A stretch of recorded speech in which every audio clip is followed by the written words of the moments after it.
I made my cleaning lady cry, and y'all usually don't get to see this side of me. Now let me explain. So my cleaning lady asked me to make a cake for her son because she comes 3 times a week. So she has seen me make a cake quite a few times, and she liked the way I make cakes. And I told her I don't make cakes for everybody. I just do it for fun and for family. I told her no.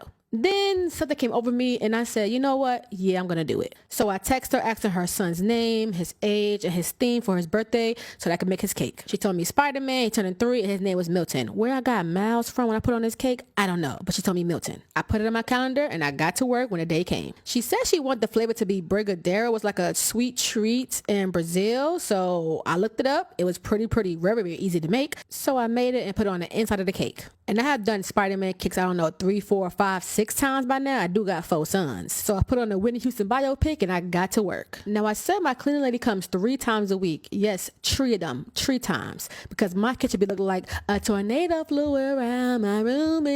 So clearly she is a very integral part of my life. Honestly, I wouldn't know how to function if I didn't have a cleaning lady. I have ADHD. I do not like to clean unless I'm on my meds. And even then, it's not as good as she does it. And honestly, let's normalize having that little help in our lives, please. Thank you. But anyways, while making the cake, I didn't want to do a Spider-Man. I didn't want to do a 2-tier cake. I wanted to do a very tall 7-inch cake. So that's what I did. So I had like the blue cloth on the bottom and I had the red Spider-Man on top. I got some edible images printed out because duh. And I took abnormally long on doing the webbing for Spider-Man. I don't know why I decided to do black fondant on top of buttercream for the webbing. It took me a lot longer than I expected it to take, but it looked so much cleaner and better. So I think I'm going to still keep on doing that way. I was up until about 2 a.m. doing this cake because that webbing took me out. Okay.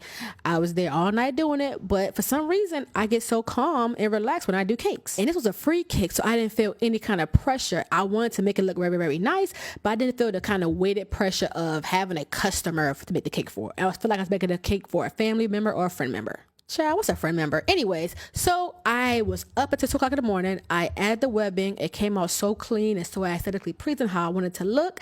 And then I started decorating the cake the next morning. I got up and I finished making the cake before she got into work at 8 o'clock. And this is where she cried. I sent her a text saying, hey, the cake is in the fridge in the garage. Let me know if you need anything. And I didn't realize I spelled his name wrong. I put Miles to the Milton. I fixed that 2 minutes. I was done. But she cried because she was just so happy that I made the cake for her. Now, I didn't expect that reaction. I say you don't get to see the side of me because I am very giving. I just don't show me giving anybody anything. I used to think it made me look fake by showing what I did for people, but now I'm going to show it more because I know that I'm doing it out of the kindness of my heart. And sometimes people just need to see that to give them the motivation to do it themselves or for other people. Her and her whole family loved the cake, and I'm just so happy that it made them happy. Until next time, all right, bye.